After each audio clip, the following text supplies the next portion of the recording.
السلام علیکم. هر انسان په دنیا کې له دوه ډولو خلکو سره مخ کیږي. یو هغه خلک وي چې د الله تعالی نعمت وي، بل هغه چې ستا د بدبختۍ او د ناکامېدو لوی لامل دي. په دنیا کې ډېر انسانان داسې دي چې که څه هم دوی ډېر دي، خو ته یې په منځ کې ځان یوازې حس کوي. سره له دې چې دوی ډېر دي، د دوی سره د ملګرتیا پایله یوازې پښیماني ده او بس. په دنیا کې له دوه ډولو انسانانو سره مخ کیږئ، یا نعمت او یا درس.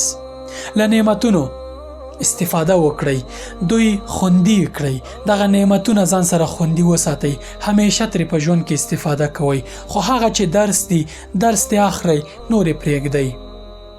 ډېر داسې انسانان دي چې د دوی په ملګرتیا باندې ته ژوند تجربه کوي. هغه ناخوالې چې دوی تا ته درکوي، هغه خفګان چې دوی تا ته درکوي، هغه ضربې چې دوی تا ته درکوي، ته یې پر وړاندې تجربه ترلاسه کوي، په ژوند کې پیاوړی کېږي، له ژونده درس اخلي. داسې خلکو سره ملګرتیا دوامداره مه پاله، درس دې اخله.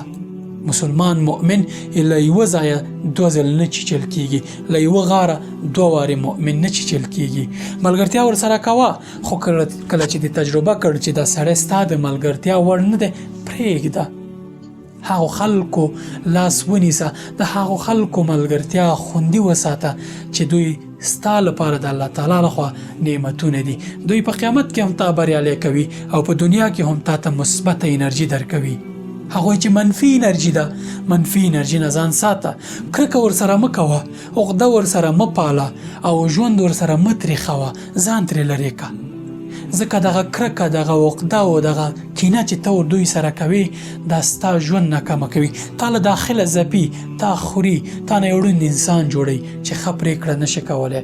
هغسې نعمتونه باندې ډېر پام کوه چې ملګرتیا یې تا ته هم په دنیا کې ګټه ده، هم د آخرت کې الله تعالی ته نږدې کوي. ځکه خو قرآن کریم وایي چې وکونو مع الصادقین، له نیکو رښتونو صادق انسانانو سره واوسئ.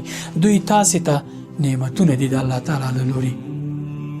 که غواړئ بریالي واوسئ، که غواړئ خوشبخته ژوند ولرئ، که غواړئ د ژوند په هره برخه کې مرسته ترلاسه کړئ، نعمتونه وساتئ.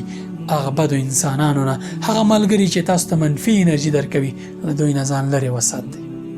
السلام علیکم.